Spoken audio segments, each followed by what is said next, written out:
I recently turned 30, which means my 20s is done. And damn, man, it feels like extreme relief. But taught me a lot, and that's what this video is going to be about.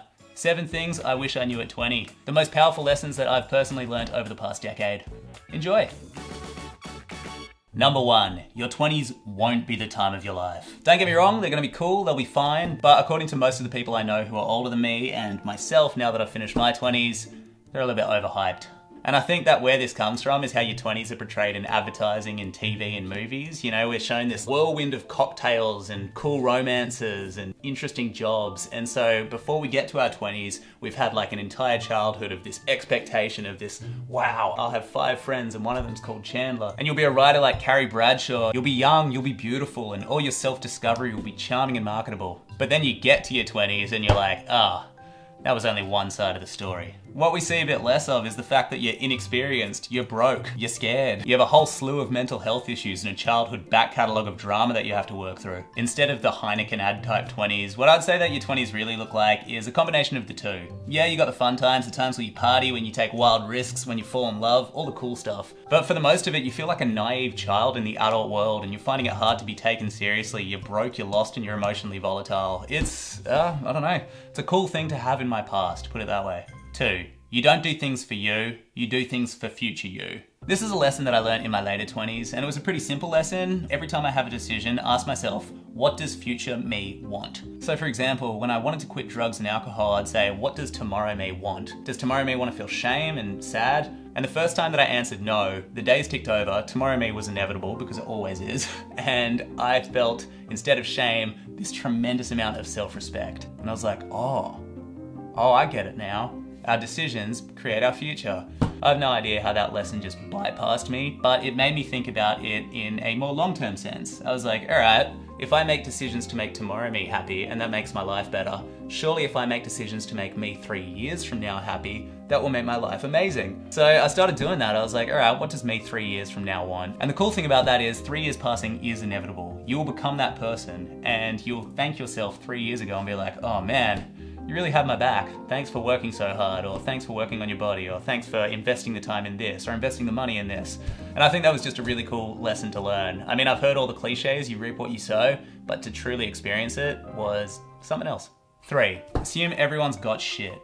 The way I see it, you've got 2 options. You can assume everybody's doing better than you can put yourself in the victim role and you can put them on a pedestal, you can endow them with a perfect life that you end up becoming resentful of, even though it's fictional, until everybody's just hurt and hating each other. Or you can assume that they're fighting a crazy big demon just like yourself, and that they are struggling just like you, and you can meet them with compassion and love and give them space to express themselves. Obviously don't feel guilty if you can't act like a saint all the time. You've got shit too, man. But what I found is that the latter is always true. Everybody always has the demons, man. Everybody. I've never found an exception. In fact, there was this one time I had to interview a guy. He was like a famous artist and he'd grown up kind of like nice upper middle class family and then just transitioned into stardom, and there didn't seem like there was that much struggle from my point of view. And I remember after the interview, I had this resent and I was like, oh, damn, you've got the easiest life ever. And then a few months later, he came out with this piece about how he was struggling with depression and anxiety. And I was like, damn, I was too arrogant to see that. And it reinforced the idea that I'm struggling, you're struggling, we're all struggling, but we struggle a little bit less if we acknowledge it and struggle together. Hell yeah. 4, at some point, drugs stop being fun. Don't get me wrong, drugs start out really fun, but over time they get less fun and less fun until one day they're not fun at all. Now here's the thing that I wish I knew at 20. They don't get better. That point does not reverse. It's not like more drugs will eventually make them fun again. Once they start to suck, they stay sucking. And there's this idea that we all cling to because every once in a while they are really cool, and that's usually because of the company and the environment you're in, not because of the drugs. But then we're like, oh, maybe the drugs will get cool again, but they don't. They just don't. Once they start to suck, they stay sucking. It took me way too long to learn this, but there's a Terence McKenna quote that I really like. He was referring to psychedelics, but I kind of like it for all drugs and alcohol. Once you get the message, hang up the phone. Put more simply, if drugs have started to suck, it's time to change, baby. There's another quote that I really like, which is, sobriety has given me all the things that drugs and alcohol promised. And I would say, largely, I'm not 100% sober, I still slip up, I ain't no saint, but I've found that to be 100% true. 5, don't stress if you don't crush it this decade. I've talked about this before, but damn man, there is a freakish pressure that the internet is putting on young people, especially young creative people, to be stupidly successful super young and to pump out as much high quality stuff as they possibly can. Like an amount that isn't even human. And the result is a whole generation of people being like, am I not enough? It's cooked, man. If you're in your 20s and you're watching this and you're like, why haven't I achieved my wildest dreams by now? Then you're not alone at all. Oh my God, you're in like the 99.9% majority. The thing that I wish I knew in my 20s was that the thing that I was chasing wasn't the thing that was gonna fulfill me. And I know it sounds trite, like material success won't make you happy, which is a phrase I'm usually suspicious of because it almost always comes from people who have heaps of material success.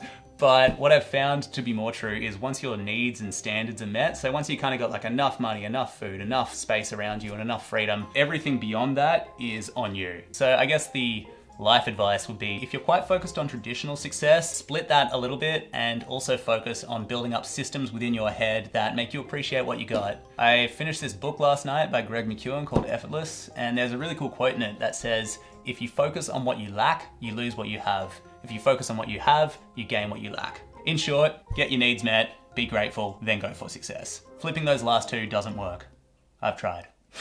6. Hard choices, easy life. Easy choices, hard life. I've talked about this one as well on this channel, but it really bears repeating in a video like this. It's a quote from the Olympic weightlifter Jerzy Gregorek. What it means is if you pick the easy path, you know, like sleeping, chilling, smoking cones all day, your life will ironically end up really hard. You'll wake up at 30 and you'll be like, ah shit man, I ain't got nothing. But if you pick the hard life, you know, friggin' running, cleaning, working, your life will end up really easy. There's another bro dude, Jocko Willink, who has this mantra that I love, discipline equals freedom, and he's right. The more disciplined you are, the more mental freedom that you buy yourself, because you're like, yeah, I did all this, therefore I respect myself, therefore I have space to just exist. The things that you haven't done don't torment you in your head because you've done them. I think I used to think that this only applied to big decisions, like should I move to this city or that city? Should I take this job or this job? But what I've realized, and what I wish I knew at 20, was this is way better applied to smaller decisions. Everyday things around your life, you know, the micro decisions that you make every single day. What do I have for lunch? A salad or a bucket of oil that I drink through a silly straw? What am I gonna do? Take my dogs for a walk or scroll on my phone and get sad? Should I call my mom or my dealer? You get the idea. Even more so than the big decisions, these little choices add up and form your life.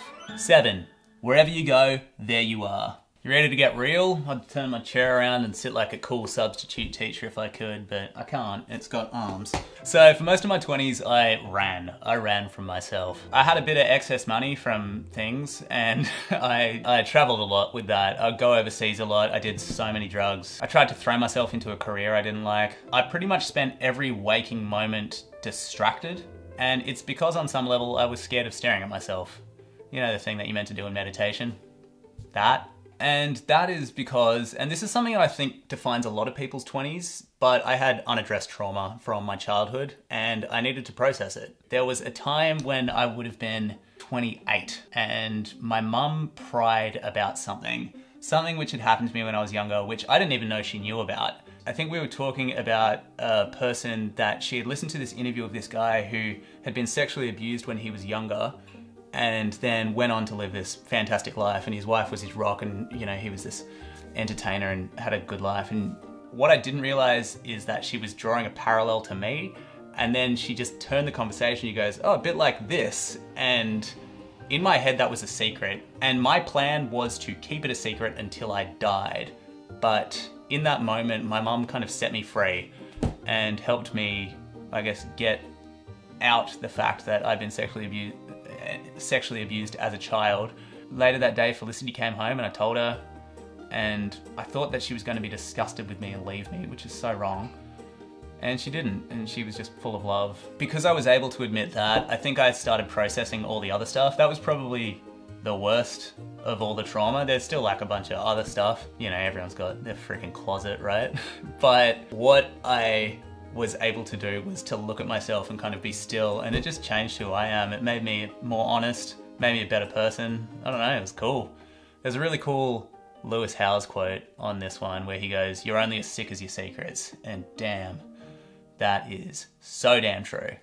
So yeah, that's my list.